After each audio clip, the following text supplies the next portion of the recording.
Hi there, and welcome back to Fedmail. Thank you for joining us on this Friday afternoon.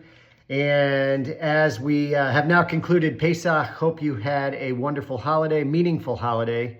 Thank you for joining us on Tuesday evening for Mamuna. A number of you were at the JCC for that wonderful program led by our amazing and terrific Shlicha Mayan.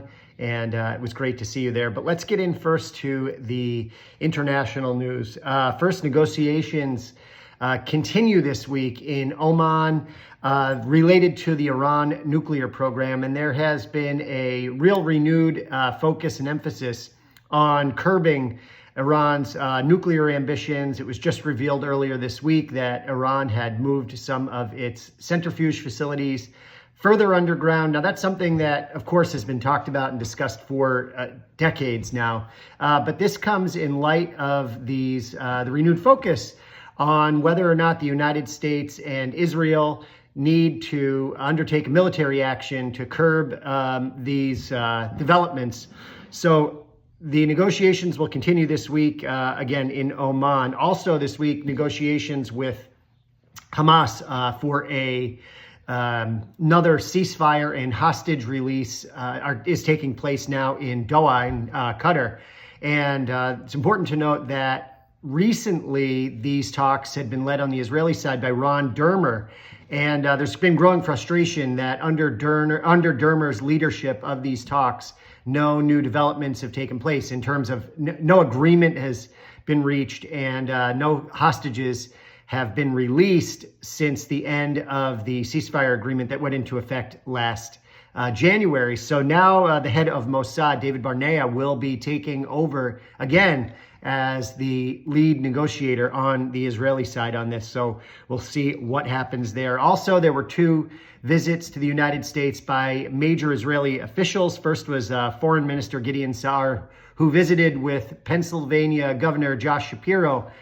You'll remember that Shapiro's home, the governor's mansion, was firebombed on the night of Passover. So the foreign minister visited there. And also the contentious Itamar Ben-Gvir, the security minister, visited the United States. There was a small, I'm going to say a protest or riot broke out at Yale University where he was visiting. And I believe he also visited Chabad headquarters 770 yesterday or the day before. I'm not sure about that, but it looked like there was a large crowd gathered outside to protest his visit there. Also this week, two major legal rulings. The first was that UNRWA can be sued by victims of the October 7th attack. And you'll no doubt remember that there was a lot of talk on whether or not UNRWA personnel were involved in the attack, and later it was revealed that they were. UNRWA responded to that, and Israel cut off funding, and it became there was a lot of talk around this. So UNRWA can be sued by victims of the October 7th attack, and also the ICC. Now this was an important one. The ICC had put out a warrant for Benjamin Netanyahu's arrest, along with Yoav Gallant, last May, and Israel challenged that, and it's expected now that the ICC will have to hear that challenge. And of course, Israel wants those charges, that warrant, to be dropped. So those are some of the big items happening. Also, it was noteworthy that PA President Mahmoud Abbas, the president of the Palestinian Authority, vocally, publicly criticized Hamas this week, saying that they were sons of dogs. They needed to release, literally said that, and that they needed to release the hostages because their continued fight against Israel was bringing destruction upon Gaza. So that was noteworthy as well. And again, as I noted before, there's been a lot of talk about whether the United States and Israel will seek to strike Iran.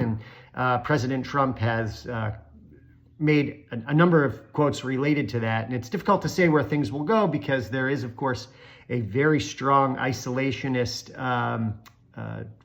faction within the president's administration. So keep our eye on that. Earlier this week, on Wednesday evening, we showed the film October Hate, and Wednesday evening also began Yom HaShoah, so there was an appropriateness to that, being that October 7th was the deadliest day for the Jewish people since the Holocaust. The film was, the screening was well attended at the JCC. We had over 100 people there. We talked about it. It was striking that many of the scenes you saw in the film, sadly, could have been filmed right here, particularly Worcester State, where last year in March, we brought in an IDF first responder to talk about what he saw on the ground in the hours after the October 7th attack. And he, of course, you'll remember, was jeered out of the room. Fire alarms were pulled. It was a very chaotic atmosphere. Looked a lot like what you saw in the video. And of course, on October 17th of last year, Worcester City Council voted on a resolution condemning Hamas and the taking of the hostages. And you'll no doubt remember that that vote passed 8-2 with one abstention. The two no votes on that were Atel Hajiai and Tu Win. And then, of course, lastly, Federation and Hadassah undertook last year a program called Ending the Silence to talk about the sexual violence perpetrated by Hamas on October 7th. And one of the leading activist newspapers, perhaps the leading activist newspaper in our community, condemned our program on that date. So these are all items that are discussed in the film that happened in other places. So this is, of course, widespread and even is being felt right here in Central Mass. Also this week, the ADL released their report on anti-Semitism over the last year. I think it noted that there was a 344% increase over the last 5 years in anti-Semitic incidents. I think it noted that 96% of those incidents were committed by white supremacist groups.